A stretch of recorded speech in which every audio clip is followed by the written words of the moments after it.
കൊച്ചിയുടെ വികസനം എന്ന് പറയുന്നത് അദ്ദേഹത്തിന് കേവലമായ ഒരു തിരഞ്ഞെടുപ്പ് സ്റ്റണ്ട് ഒന്നും അല്ല എന്നുള്ളതാണ്. ആളുകളെ കണ്ണിൽ പൊടിയിടാൻ വേണ്ടിയിട്ടല്ല. തീർച്ചയായും കൊച്ചിയെ മറ്റു രീതിയിലേക്ക് വളർത്തിയെടുക്കുക, വികസിപ്പിച്ചെടുക്കുക എന്നുള്ളത് വി.ഡി. സതീശനെ സംബന്ധിച്ചിടത്തോളം അദ്ദേഹത്തിന്റെ ഏറ്റവും വളരെ പ്രധാനപ്പെട്ട ഒരു പദ്ധതിയായിരിക്കും എന്നുള്ള കാര്യത്തിൽ ഒരു സംശയമാണ്. കൊച്ചിയെ വലിയ നഗരമാക്കി മാറ്റും, അങ്കമാലി വരെ നീണ്ടു നിൽക്കുന്ന ഒരു നഗരമായിരിക്കും എന്നതാണ്. ട്വിൻ സിറ്റി എന്നാണ് അദ്ദേഹം. കാരണം ഓൾറെഡി ഇവിടെ ഇപ്പോൾ ഒരു സിറ്റി ഉണ്ട്, അതല്ലാത്തൊരു സിറ്റി കൂടി ഉണ്ടാവും എന്നുള്ളതാണ്. കരുണാകരൻ ഒരിക്കലും ഇവിടുത്തുകാരൻ അല്ലെങ്കിൽ പോലും കരുണാകരന് വലിയ മാനസികമായി ബന്ധം ഉണ്ടായിരുന്ന ഒരു പട്ടണമായിരുന്നു കൊച്ചി എന്നുള്ളതുകൊണ്ടാണ് കൊച്ചിയുടെ വികസനത്തിന് അദ്ദേഹം വലിയ പ്രാധാന്യം കൊടുത്തിരുന്നത്. കേരളത്തിന്റെ വളർച്ച എന്ന് പറയുന്നത് വ്യവസായ നഗരം എന്നുള്ള രീതിയിൽ കൊച്ചിയുടെ വളർച്ചയാണ്. അത് കൊച്ചിയുടെ വളർച്ചയ്ക്ക് വേണ്ടിയിട്ടുള്ള ഒരു വലിയ പ്രസ്താവനയാണ് ഇന്ന് വി.ഡി. സതീശൻ അദ്ദേഹത്തിന് സ്വീകരണ പരിപാടിയിൽ പറഞ്ഞത്. പ്രതീക്ഷയോടെ കാത്തിരിക്കാം. തീർച്ചയായും. നമസ്കാരം. ശശി തരൂര് ആദ്യമായിട്ട് തിരുവനന്തപുരത്ത് നിന്ന് MP ആകുന്ന സമയത്ത് അദ്ദേഹം തിരുവനന്തപുരത്തെ ബാഴ്സലോണ നഗരമാക്കും എന്ന് പറഞ്ഞിരുന്നു. അതിനുശേഷം പിന്നീട് അതുമായി ബന്ധപ്പെട്ടിട്ടുള്ള ചർച്ചകളൊന്നും ഒരിടത്തും ഉയർന്നു വന്നിട്ടില്ല എന്നുള്ളൊരു സത്യമാണ്. അതുപോലെ തന്നെയാണ് ഇപ്പോൾ മുഖ്യമന്ത്രിയായിട്ടുള്ള വി.ഡി. സതീശൻ കൊച്ചിയെ 2 സിറ്റികളാക്കി മാറ്റും എന്നാണ് പറയുന്നത്. അതായത് കൊച്ചി ഈസ്റ്റ് ആൻഡ് വെസ്റ്റ് എന്നായിരിക്കും. ഇപ്പം നമ്മൾ മുംബൈയിലൊക്കെ ചെല്ലുന്ന സമയത്ത് Andheri east west, Dadar east west എന്നൊക്കെ കേൾക്കാറുണ്ടല്ലോ. എന്നൊക്കെ പറഞ്ഞ പോലെ തന്നെ ഇത് കൊച്ചി ഈസ്റ്റും വെസ്റ്റും ആക്കാനുള്ള സാധ്യതകളുണ്ട്. അപ്പോൾ വി.ഡി. സതീശൻ്റെ ഈ സ്വപ്നങ്ങൾ സാക്ഷാത്കരിക്കപ്പെടാനായിട്ടുള്ള ഒരു വിഷനും മിഷനും ഒക്കെ അദ്ദേഹത്തിനുണ്ടെങ്കിൽ ഇത് തീർച്ചയായിട്ടും യാഥാർത്ഥ്യമാകാൻ സാധ്യതയുള്ള ഒരു പദ്ധതി തന്നെയാണിത്. കാരണം ഗ്രേറ്റർ കൊച്ചിൻ എന്നുള്ള ഒരു പദ്ധതിയുമായിട്ടൊക്കെ അദ്ദേഹം രംഗത്തേക്ക് വന്നു കഴിഞ്ഞാൽ ഒരുപാട് സാധ്യതകളുണ്ട്. ഇപ്പോൾ തന്നെ നമുക്കറിയാം ഈ അങ്കമാലി കേന്ദ്രീകരിച്ച് വരാനത് ഗിഫ്റ്റ് സിറ്റി, അതോടൊപ്പം തന്നെ കുണ്ടന്നൂർ ഹൈവേ, കൊടുങ്ങല്ലൂർ ഹൈവേ, അതോടൊപ്പം തന്നെ നമ്മുടെ എയർപോർട്ടുമായിട്ടുള്ള ലിങ്ക് റോഡുകൾ, മെട്രോയുടെ എക്സ്റ്റൻഷൻ അങ്കമാലി വരെയെങ്കിലും അല്ലെങ്കിൽ ജസ്റ്റ് എയർപോർട്ട് വരെയെങ്കിലും അത് നീട്ടണം. ഇങ്ങനെയുള്ള ഒരുപാട് ആവശ്യങ്ങളും ഒരുപാട് മിഷനുകളും ഈ മുമ്പിലുണ്ട്. പക്ഷെ ഇതൊക്കെ ഒരു സ്വപ്ന പദ്ധതികളാണോ എന്ന് ചോദിച്ചു കഴിഞ്ഞാൽ ആണ്. എന്നാൽ ഇതിനൊക്കെയുള്ള അടിസ്ഥാന സൗകര്യങ്ങൾ എങ്ങനെ ഡെവലപ്പ് ചെയ്യും? കാരണം നിലവിലുള്ള കൊച്ചി സിറ്റിക്കകത്ത് ഒരുപാട് അടിസ്ഥാന സൗകര്യങ്ങളുടെ പരിമിതികളുണ്ട്. ഈ പരിമിതികളെ കൊണ്ടാണ് കാക്കനാട് ശരവേഗം വളർന്നുകൊണ്ടിരിക്കുന്നത്. കാക്കനാട് നിന്നും അത് ആലുവ വരെ എത്തി എന്ന് തന്നെ വേണമെങ്കിൽ പറയാം. കാരണം എന്താ വെച്ച് കഴിഞ്ഞാൽ നമ്മളിപ്പോൾ നോക്കുന്ന സമയത്ത് ഏകദേശം പെരുമ്പാവൂർ വരെ വേണമെങ്കിലും എത്തിയെന്ന് പറയാം. കാരണം അതേ രീതിയിലുള്ള ഒരു സംവിധാനമുണ്ട്. ഇതിപ്പോൾ അങ്കമാലിയിലേക്കും കൂടെ എത്തുന്നതോടുകൂടി ഇത് വലിയ ഒരു നഗരമായിട്ട് മാറും. ഏകദേശം എനിക്ക് തോന്നുന്നു മറ്റേ മുംബൈ ഒക്കെ പോലെയുള്ള അല്ലെങ്കിൽ ഡൽഹിയൊക്കെ പോലെയുള്ള ഒരു സിറ്റിയാക്കി മാറ്റിയെടുക്കാൻ വേണ്ടിയിട്ട് സാധിക്കും. അതിനു വേണ്ടിയിട്ടുള്ള പരിശ്രമങ്ങളാണ് വി.ഡി. സതീശൻ നടത്തുന്നതെങ്കിൽ നമ്മളെ പരിപൂർണമായ പിന്തുണ അദ്ദേഹത്തിനുണ്ടാവും. കാരണം റോഡ് സൗകര്യങ്ങൾ വർദ്ധിക്കേണ്ടതുണ്ട്, അതോടൊപ്പം തന്നെ മെട്രോ എക്സ്റ്റെൻഡ് ചെയ്യപ്പെടേണ്ടതുണ്ട്, അതുപോലെ തന്നെ ഒരുപാട് IT ഹബ്ബുകൾ ഡെവലപ്പ് ചെയ്യേണ്ടതായിട്ടുണ്ട്. അങ്ങനെയൊക്കെയുള്ളൊരു വലിയ പദ്ധതിയുമായിട്ടാണ് അദ്ദേഹം. കാരണം ആളുകളെ സംബന്ധിച്ച് ഒരുപാട് ആളുകൾ വിദേശത്തേക്ക് പലായനം ചെയ്യുന്നുണ്ട്. വിദേശത്തേക്ക് പലായനം ചെയ്യുന്നത് ആദ്യം തന്നെ സ്റ്റോപ്പ് ചെയ്യപ്പെടേണ്ടതുണ്ട്. അതിനുശേഷം ആളുകൾക്ക് ഇവിടെ തന്നെ തൊഴിൽ കിട്ടുകയും ആ തൊഴിലിൽ നിന്ന് ലഭിക്കുന്ന സാലറി ഇവിടെ തന്നെ ഉപയോഗിക്കുകയും ചെയ്യുന്ന ഒരു രീതിയിലേക്ക് ആയിരിക്കുമോ വി.ഡി. സതീശൻ്റെ ഈ വിഷൻ പോവുക? അല്ല, വി.ഡി. സതീശൻ ഇപ്പം ഇന്ന് അദ്ദേഹത്തിന് മുഖ്യമന്ത്രി ആയതിനു ശേഷം ആദ്യമായി നൽകിയ സ്വീകരണത്തിലാണ് അദ്ദേഹം ഈ നന്ദി പ്രകടനത്തിലാണ് അദ്ദേഹം ഈ ഇത്തരം വിഷയങ്ങൾ ആദ്യമായി ജനങ്ങൾക്ക് മുന്നിൽ പറയുന്നത്. ഇന്ന് മമ്മൂട്ടി പങ്കെടുത്ത വലിയ സ്വീകരണ യോഗത്തിലായിരുന്നു ഈ പ്രഖ്യാപനം. അദ്ദേഹം പറഞ്ഞത് കൊച്ചിയെ വലിയ നഗരമാക്കി മാറ്റും, അങ്കമാലി വരെ നീണ്ടു നിൽക്കുന്ന ഒരു നഗരമായിരിക്കും എന്നതാണ്. ട്വിൻ സിറ്റി എന്നാണ് അദ്ദേഹം. കാരണം ഓൾറെഡി ഇവിടെ ഇപ്പോൾ ഒരു സിറ്റി ഉണ്ട്, അതല്ലാത്തൊരു സിറ്റി കൂടി ഉണ്ടാവും എന്നുള്ളതാണ്. കാരണം നേരത്തെ തന്നെ അതിനുള്ള മുൻ സർക്കാർ, അതായത് പിണറായി വിജയൻ സർക്കാരിൻ്റെ കാലത്തും അത്തരത്തിലൊരു ഒരു ആലോചനകൾ നടന്നിരുന്നു. പ്രധാനമായും കൊച്ചിയുടെ വികസനത്തിന് ആക്കം കൂട്ടുന്നത് ഇവിടെ ഹൈക്കോടതി ഉണ്ട് എന്നുള്ളതാണ്. അപ്പോൾ ഹൈക്കോടതി എറണാകുളത്തൊന്നും മാറ്റി അത് കളമശ്ശേരിയിലേക്ക് മാറ്റാൻ വേണ്ടിയുള്ള ചർച്ചകൾ നേരത്തെ തന്നെ ആരംഭിച്ചിട്ടുണ്ടായിരുന്നു. പണി തുടങ്ങിയിട്ടുണ്ടോ? പണി തുടങ്ങിയിട്ടില്ല. പക്ഷേ സ്ഥലമൊക്കെ ഏറ്റെടുക്കാനും അതുപോലെ തന്നെ അതിൻ്റെ സാധ്യതാ പഠനത്തൊക്കെ അതൊരു വെറും കേവലമായ ഒരു ഹൈക്കോടതിയുടെ മാറ്റം മാത്രമല്ല ഉദ്ദേശിക്കുന്നത്. അവിടെ ഈ ഇൻസ്റ്റിറ്റ്യൂട്ടും ഒക്കെ അടങ്ങുന്ന വലിയ ഒരു പദ്ധതിയായിരുന്നു പ്ലാൻ ചെയ്തിരുന്നത്. പക്ഷേ വി.ഡി. സതീശൻ മുന്നോട്ട് വെക്കുന്നത് അതേക്കാൾ കുറച്ചും കൂടി വലിയ പദ്ധതിയാണ്. പ്രത്യേകിച്ചും ഈ കൊച്ചി നഗരത്തിന് ഇനി വളർന്ന് വികസിക്കണമെങ്കിൽ ഇത് ഒറ്റ നഗരമായി മാറണം. അതിന് ഗ്രേറ്റർ കൊച്ചിൻ എന്ന് പറയാം. GCDA നേരത്തെ തന്നെ ലക്ഷ്യമിട്ട് അതൊക്കെ തന്നെ ആയിരുന്നെങ്കിൽ പോലും പിന്നീട് GCDA എന്ന് പറയുമ്പോൾ ബിൽഡിംഗ് ഉണ്ടാക്കുകയും വിൽക്കുകയും അതുപോലെ തന്നെ എക്സ്പോന് സ്ഥലം കൊടുക്കുകയും പിന്നെ ഈ കലൂർ രാജ്യാന്തര സ്റ്റേഡിയം പിന്നെ ആളുകൾക്ക് വാടക കൊടുക്കുകയും അതിന്റെ ലക്ഷ്യത്തിൽ നിന്ന് ലക്ഷ്യം എന്തായിരുന്നു ഒരുപാട് അകന്നുപോയി. അപ്പം ഇപ്പോൾ ഇത്തരത്തിലുള്ള ഒരു വളരെ വ്യക്തതയോടുകൂടിയാണ് വി.ഡി. സതീശൻ ഇതിൽ നീക്കം നടത്തുന്നത്. കാരണം നമുക്കറിയാം കൊച്ചിയുടെ വികസനം അന്ന് യാഥാർത്ഥ്യമാക്കാൻ വേണ്ടി നേരത്തെയാണ് കൊച്ചി ഇത്തരത്തിലെങ്കിലും വികസിച്ചത് കെ കരുണാകരൻ എന്ന ഒരു വലിയ നേതാവിൻ്റെ കൃത്യമായ പ്ലാനിങ്ങിലായിരുന്നു നമുക്കറിയാം.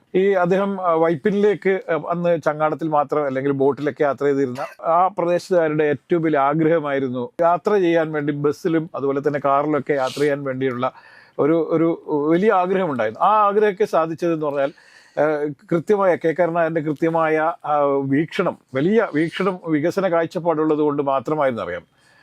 അതുപോലെ എനിക്ക് അന്ന് കൊച്ചിയിൽ അദ്ദേഹത്തിന് പരിപൂർണ്ണ സപ്പോർട്ടുമായിട്ട് ഇപ്പോഴത്തെ JB മേത്തറുടെ പിതാവായിട്ടുള്ള അതെ മേത്തർ. അപ്പൊ നമ്മൾ അന്ന് ആലോചിച്ച് നോക്കൂ, ഈ നഗരമധ്യത്തിൽ ഒരു സ്റ്റേഡിയം ഉണ്ടാക്കിയെടുത്തു.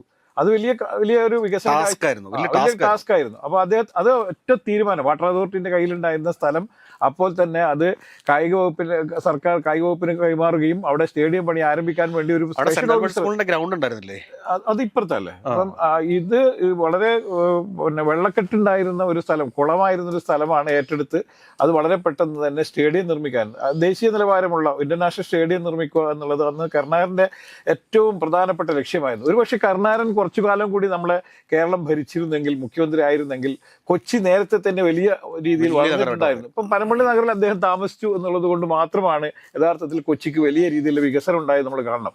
ഞാനിപ്പോൾ പറയാറുണ്ട്, ആധുനിക കേരളം നിർമ്മിച്ചതിൽ ഏറ്റവും മുഖ്യ പങ്ക് വഹിച്ച നേതാവ് കരുണാകരൻ തന്നെയായിരുന്നു എന്നുള്ള ഒരു സംശയമില്ല. ഇന്റർനാഷണൽ എയർപോർട്ട് നാലുവരിപ്പാത എന്നൊക്കെ പറയുന്നത് നമ്മൾ സിനിമകളിൽ മാത്രം കണ്ടിരിക്കുന്ന നാലുവരിപ്പാതയാണ്. ഇന്റർനാഷണൽ സ്റ്റേഡിയത്തിന്റെ ഇത്, പിന്നെ സംസ്കൃത യൂണിവേഴ്സിറ്റി സ്ഥാപിച്ചു. എത്ര കൊച്ചിയെ സംബന്ധിച്ചിട്ടൊരു സുവർണ കാലഘട്ടമായിരുന്നു ശ്രീ കെ കരുണാകരൻ. അപ്പോൾ എനിക്കത് വിഷൻ എന്ന് പറയുന്ന ഒരു വലിയ സംഭവമുണ്ട്. അത് VD സതീശൻ ഉണ്ട് എന്നുണ്ടെങ്കിൽ തീർച്ചയായിട്ടും ഈ പദ്ധതി യാഥാർത്ഥ്യമാക്കാൻ സാധിക്കുന്നതേ ഉള്ളൂ. കാരണം ഇപ്പോൾ ഒരു തടസ്സമായിട്ട് നിൽക്കുന്നത് കൊച്ചി സിറ്റിക്കകത്ത് ഈ അടിസ്ഥാന സൗകര്യങ്ങളുടെ പ്രശ്നമാണ്. ഈ അത് വലിയ തടസ്സം തന്നെയാണ്. ഉപറോഡുകൾ, ഇതിന്റെയൊക്കെ പല പ്രശ്നങ്ങൾ. പക്ഷെ ഇത് എനിക്കൊന്ന് കാലാകാലങ്ങളിൽ ഇവിടെ ഭരിച്ചിട്ടുള്ള ആളുകൾ, അത് MLA ആയിക്കോട്ടെ, MP ആയിക്കൊള്ളട്ടെ, അല്ലെങ്കിൽ മേയർമാരായിക്കൊള്ളട്ടെ, ഇവരൊരു കൃത്യമായിട്ടൊരു മാസ്റ്റർ പ്ലാൻ ഉണ്ടാക്കിയെന്നതിൽ പരാജയപ്പെട്ടു പോയിട്ടുണ്ടോ എന്ന് എനിക്ക് സംശയം. അല്ല, തീർച്ചയായും. പക്ഷേ നമ്മളിപ്പോൾ ഞാനത് പറഞ്ഞു, കരുണാകരന് ശേഷം കരുണാകരൻ ഒരിക്കലും ഇവിടുത്തുകാരൻ അല്ലെങ്കിൽ പോലും കരുണാകരന് വലിയ മാനസികമായി ബന്ധം ഉണ്ടായിരുന്ന ഒരു പട്ടണമായിരുന്നു കൊച്ചി എന്നുള്ളതുകൊണ്ടാണ് കൊച്ചിയുടെ വികസനത്തിന് അദ്ദേഹം വലിയ പ്രാധാന്യം കൊടുത്തിരുന്നത്. അതുപോലെ തന്നെ ഇനി കുറെ കാലത്തിന് ശേഷമാണ് കൊച്ചിയുടെ ആത്മബന്ധമുള്ള മറ്റൊരാൾ, കൊച്ചിക്കാരനായ ഒരാൾ മുഖ്യമന്ത്രിയാവുന്നത്. തീർച്ചയായും കൊച്ചിയുടെ വികസനം ഒറിജിനൽ കൊച്ചിക്കാരൻ. അതെ, അതുകൊണ്ട് അദ്ദേഹത്തിനെ സംബന്ധിച്ചിടത്തോളം കൊച്ചിയുടെ വികസനം എന്ന് പറയുന്നത് അദ്ദേഹത്തിന് കേവലമായ ഒരു തിരഞ്ഞെടുപ്പ് സ്റ്റണ്ടോ ഒന്നും അല്ല എന്നുള്ളതാണ്. ആളുകളെ കണ്ണിൽ പൊടിയിടാൻ വേണ്ടിയിട്ടല്ല. തീർച്ചയായും കൊച്ചിയെ മറ്റു രീതിയിലേക്ക് വളർത്തിയെടുക്കുക, വികസിപ്പിച്ചെടുക്കുക എന്നുള്ളത് VD സതീശനെ സംബന്ധിച്ചിടത്തോളം അദ്ദേഹത്തിന്റെ ഏറ്റവും വളരെ പ്രധാനപ്പെട്ട ഒരു പദ്ധതിയായിരിക്കും എന്നുള്ള കാര്യത്തിൽ ഒരു സംശയമാണ്. അദ്ദേഹം പ്ലാൻ ചെയ്യുന്നത് പ്രകാരമാണെങ്കിൽ കൊച്ചി എന്ന് പറയുന്നത് ആലുവയും അതുപോലെ തന്നെ കളമശ്ശേരിയും, ആലുവ, കളമശ്ശേരി, അതുപോലെ ചൂർണിക്കര പഞ്ചായത്ത്, പിന്നെ തൃക്കാക്കര പഞ്ചായത്ത്, അങ്കമാലി മുനിസിപ്പാലിറ്റി കൂടെ ഉൾപ്പെടുത്തണം, എല്ലാം ചേർത്തുകൊണ്ട് വലിയ വിശാലമായ ഒരു കൊച്ചിയാണ് അദ്ദേഹം ലക്ഷ്യമിടുന്നത്. എങ്കിൽ മാത്രമേ ഈ എല്ലാ സ്ഥലങ്ങളിലേക്കും ഒരേപോലെ വികസനം എത്തുള്ളൂ. കാരണം ഇപ്പോൾ നമുക്കറിയാം, ഇപ്പം നമ്മുടെ എടപ്പള്ളി തോടിന്റെ ഇങ്ങേ ഭാഗത്ത് എത്തുമ്പോഴേക്ക് വികസനം ഇല്ലാതാവുകയാണ്. എടപ്പള്ളി തോടിന്റെ അപ്പുറം കോർപ്പറേഷൻ ഇപ്പോഴും മുനിസിപ്പാലിറ്റി ആകുമ്പോഴേക്ക് വികസന പ്രവർത്തനങ്ങളിൽ വലിയ മുരടിപ്പ് ഉണ്ടാവുകയാണ്. ഒരൊറ്റ മഴ പെയ്തു കഴിഞ്ഞാൽ വെള്ളക്കെട്ടുണ്ടാവുന്ന പല റോഡുകളും തൃക്കാക്കരയിലുണ്ട്, നമ്മൾ മനസ്സിലാക്കണം. അതുകൊണ്ട് കളമശ്ശേരിയും അതുപോലെ തന്നെ തൃക്കാക്കരയും ആലുവയും ഒക്കെ ചേർന്നുകൊണ്ട് ഒരു വലിയ രീതിയിലുള്ള ഒരു ഡൽഹി മോഡൽ ഒരു കോർപ്പറേഷനായി മാറുകയാണെങ്കിൽ, അതെ, ഡൽഹി മോഡൽ ഒരു വികസനം ഉണ്ടാവുകയാണെങ്കിൽ കൊച്ചിയുടെ തലവര മാറും എന്നുള്ള കാര്യത്തിൽ ആരും സംശയമില്ല. പിന്നെ സിബി നേരത്തെ സൂചിപ്പിച്ച പോലെ യാത്രാ സൗകര്യങ്ങളാണ്.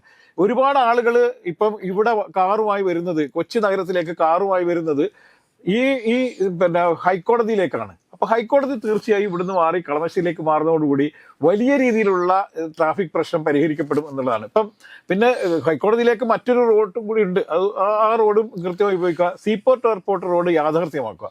ഇപ്പോൾ ഏറ്റവും വലിയ പ്രശ്നം എന്താണ്? സീപോർട്ട് എയർപോർട്ട് യാഥാർത്ഥ്യമാക്കും എന്ന് പല ബഡ്ജറ്റിലും പറയുന്നു എന്നല്ലാതെ ബഡ്ജറ്റിലും വകയിരുത്തുന്നില്ല.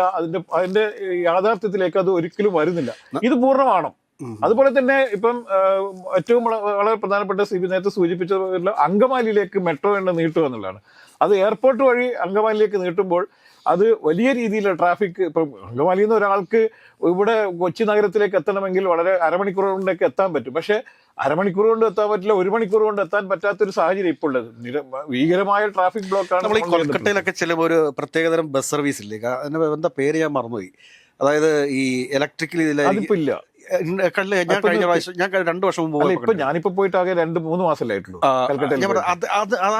ട്രാം എന്ന് പറയുന്നത് ട്രാമിന് പകരമായിട്ട് ലൈറ്റ് മെട്രോ പറയുന്നുണ്ട്. ലൈറ്റ് മെട്രോസിനെ കുറിച്ച് വളരെ ഇപ്പം വി ഡി സതീശൻ പ്രഖ്യാപിച്ചിരിക്കുന്ന, അല്ലെങ്കിൽ ഈ തെരഞ്ഞെടുപ്പ് കാലത്ത് UDF മുന്നോട്ട് വെച്ചിരിക്കുന്ന മറ്റൊരു ആശയം എന്ന് പറഞ്ഞാൽ കോഴിക്കോട്ടും അതുപോലെ തന്നെ തിരുവനന്തപുരത്തും ലൈറ്റ് മെട്രോ സ്ഥാപിക്കുമെന്നാണ്.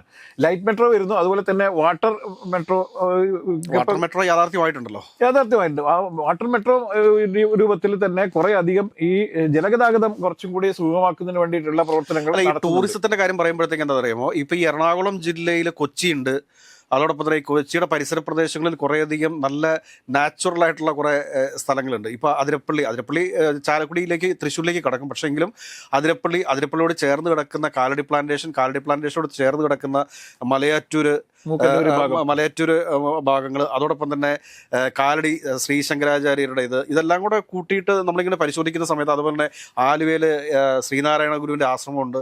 ഇതിനെല്ലാം കണക്ട് ചെയ്തുകൊണ്ട് ഒരു സ്പിരിച്വൽ ടൂറിസം ഉൾപ്പെടെ ഒരു വലിയ ടൂറിസം പദ്ധതി വേണമെങ്കിൽ ഈ ചാലക്കുടി മുതൽ എറണാകുളം വരെയുള്ള ഒരു സ്ഥലത്ത്, എറണാകുളം ജില്ലയിലൊക്കെ ഈ മൂവാറ്റുപുഴ ഭാഗത്തൊക്കെ ഇഷ്ടംപോലെ നല്ല പിക്നിക് സ്പോട്ടുകളുണ്ട്. അതോടൊപ്പം തന്നെ ഈ കോതമംഗലം ഭാഗത്ത് ഒരുപാട് നല്ല പിക്നിക് സ്പോട്ടുകളുണ്ട്.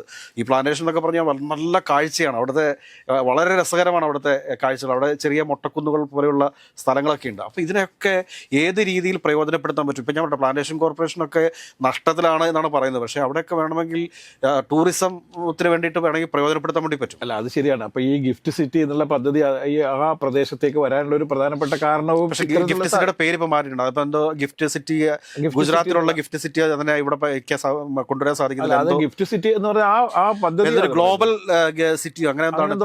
പക്ഷേ പിന്നെ പാലക്കാട് സ്ഥലമേറ്റെടുപ്പ് നടന്നെങ്കിൽ പോലും അങ്കമാലിയിലെ സ്ഥലമെടുപ്പ് ഇതുവരെ പൂർത്തിയാക്കാൻ വേണ്ടി കഴിഞ്ഞില്ല. സാമ്പത്തിക പ്രതിസന്ധി കാരണം പോലും. ഇപ്പോൾ തന്നെ ഈ കൊച്ചി ബാംഗ്ലൂർ ഇടനാഴിയുടെ ഭാഗമായിട്ടാണ് ഈ പദ്ധതി. ഒരുപാട് ആളുകൾക്ക് ജോലി കിട്ടുകയും വലിയ രീതിയിലുള്ള വികസന പ്രവർത്തനങ്ങളൊക്കെ നടക്കാവുന്നതായത്. പക്ഷേ അത് യാഥാർത്ഥ്യത്തിലേക്ക് വന്നില്ല. ഈ പദ്ധതിയും ഇനി ഈ കൊച്ചി കോറിഡോർ, ബാംഗ്ലൂർ കോറിഡോർ, പിന്നെ വ്യവസായ കോറിഡോർ പദ്ധതിയൊക്കെ പൂർത്തിയാവുകയും അത് യാഥാർത്ഥ്യമാക്കുകയും ചെയ്താൽ തീർച്ചയായും അത് കേരളത്തെ സംബന്ധിച്ചിടത്തോളം വലിയ വികസനമായിരിക്കും.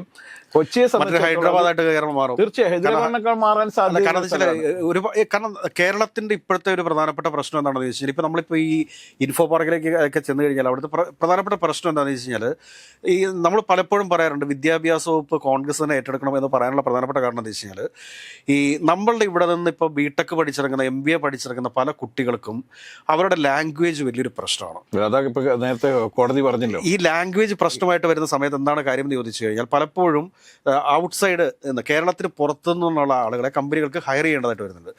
മറിച്ച് ഇവിടെ തന്നെയുള്ള കുട്ടികൾ കൃത്യമായിട്ട് അവർക്ക് പ്രൊഫഷണലി അവരുടെ ലാംഗ്വേജ് ഇമ്പ്രൂവ് ആക്കുകയും, അതോടൊപ്പം തന്നെ ഈ ഓൺ ദ ജോബ് ട്രെയിനിങ് എന്ന് പറയുന്നൊരു സംഭവമുണ്ട്. ജോലിക്ക് കയറുന്നതിന് മുമ്പായിട്ട് ഇവർക്കൊരു ട്രെയിനിങ്, ഒരു 3 months, അതൊക്കെ സിലബസിൻ്റെ ഭാഗമായിട്ട് ഉൾപ്പെടുത്തിക്കൊണ്ടൊക്കെ മുമ്പോട്ട് പോകുന്ന ഒരു രീതി ഉണ്ടെങ്കിൽ ഇവിടെ തന്നെയുള്ള ചെറുപ്പക്കാർക്ക് ഇവിടെ തന്നെ തൊഴിൽ കിട്ടുന്ന രീതിയാണ്. ഇപ്പോൾ ഇവിടെ സംഭവിച്ചുകൊണ്ടിരിക്കുന്നത് എങ്ങനെയാണെന്ന് വെച്ച് കഴിഞ്ഞാൽ, ഇവിടെ നിന്ന് പഠിച്ചിറങ്ങുന്ന ആളുകളെല്ലാം ഇവിടെ നിന്ന് ഏതെങ്കിലും ഒരു PG ഡിപ്ലോമ പ്രോഗ്രാം എടുത്ത് ഓസ്ട്രേലിയക്കോ UK-ക്കോ കാനഡയ്ക്കോ ഒക്കെ കയറിപ്പോവും. അതിനുശേഷം അവിടെ പോയിട്ട് ഓൾഡ് ഏജ് ഹോം ഉൾപ്പെടെയുള്ള സ്ഥലങ്ങളിലാണ് ജോലി ചെയ്യുന്നത് എന്നുള്ളൊരു വളരെ പരിതാപകരമായ അവസ്ഥയുണ്ട്. കാരണം ബിടെക് എന്ന് പറയുന്ന കോഴ്സ് വെറുതെ പഠിക്കുന്നതാണ്. കാരണം അവിടെ പോയിട്ട് ഓൾഡ് ഏജ് ഹോമിൽ ജോലി ചെയ്യാനായിട്ട് ഇവിടുന്ന് +2 കഴിഞ്ഞിട്ട് എന്തെങ്കിലും ഒരു ഹെൽത്ത് കെയർ കോഴ്സ് എടുത്തവർക്ക് പോയാൽ മതി. പകരം ഇവരെ 4 വർഷം ബിടെക് എടുക്കുന്നു, അല്ലെങ്കിൽ MBA എടുക്കുന്നു. അതിന് വേണ്ടിയിട്ട് വലിയൊരു തുക ഇവിടെ സ്പെൻഡ് ചെയ്യുന്നു. ആ വലിയൊരു ബാധ്യത ഇവിടുത്തെ പേരൻസിൻ്റെ തലയിലേക്കാണ് അടിച്ചേറ്റി വയ്ക്കുന്നത്. അതിനുശേഷം അവിടെ പോയിട്ടുള്ള ലൈഫ് സ്റ്റൈലിനെ കുറിച്ച് നമ്മൾ പറയേണ്ട കാര്യമില്ലല്ലോ. എന്താണ് എങ്ങനെയാണെന്നുള്ള കാര്യമൊക്കെ എല്ലാവർക്കും അറിയാവുന്ന കാര്യമാണ്. അപ്പോൾ ഇതിൽ ഈ ഇത്തരം വിഷയങ്ങളിൽ വളരെ വ്യക്തതയുള്ള ഒരാളുടെ കൈകളിലേക്കാണ് ഉന്നത വിദ്യാഭ്യാസ വകുപ്പ് വന്നിരിക്കുന്നത് നമ്മൾ കാണണം. അങ്കമാലിക്കാരനായ അങ്കമാലിയിലെ MLA ആയ റോജി എം ജോണാണ് ഈ ഉന്നത വിദ്യാഭ്യാസ വകുപ്പ്. നമ്മുടെ നിർദ്ദേശം എന്തായാലും UDF മിന്നുന്നതെല്ലാം പൊന്നല്ല എന്നും കൂടെ ഉണ്ട്. അല്ല, അതൊക്കെ ആയിക്കോട്ടെ. പക്ഷെ എങ്കിൽ പോലും നമ്മളങ്ങനെ ഒരാഴ്ച കൊണ്ടൊന്നും നമുക്ക് അദ്ദേഹത്തിന് അളക്കാൻ പറ്റും. അത് പറ്റും, തീർച്ചയായും പറ്റുമെന്ന് തന്നെയാണ് ഞാൻ വിശ്വസിക്കുന്നത്. തീർച്ചയായും റോജി എം ജോണിന് വലിയ യൂണിവേഴ്സിറ്റികളെ പരിഷ്കരിക്കേണ്ടതുണ്ട്. അവിടുത്തെ പാഠ്യപദ്ധതികൾ പരിഷ്കരിക്കേണ്ടതുണ്ട്.